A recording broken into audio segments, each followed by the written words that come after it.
parang ang perfect ng family niyo. Ang feeling na maraming nagmamahal sa'yo, Tigwen. Doon ko nakita yung pangarap ko. Gusto ko maging ikaw. The boat is sinking!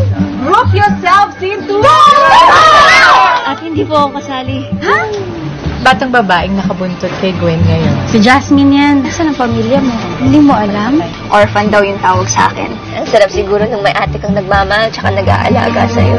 Kunin na lang po natin si Jasmine. Hindi tayo basta-basta pwedeng magtiwala. Pero kailangan po tayo ni Jasmine. Kailangan niya po ng pamilya.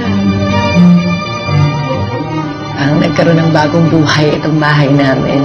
Napasaya mo lalo ang mga anak ko. Maraming salamat po. Bye, Ma! Ingat po! Kuya! Wag mo! Kuya! Si Boy! Si Boy! Han, looban daw tayo. Nag-iisang survivor. Alam na ba ni Mama? Ma'am sir, pasensya na po. Hindi po talaga pwede. Kung titignan po natin yung lagay ng mga katawan ng biktima, galit na galit po yung pumatay sa kanila. Mahal kita!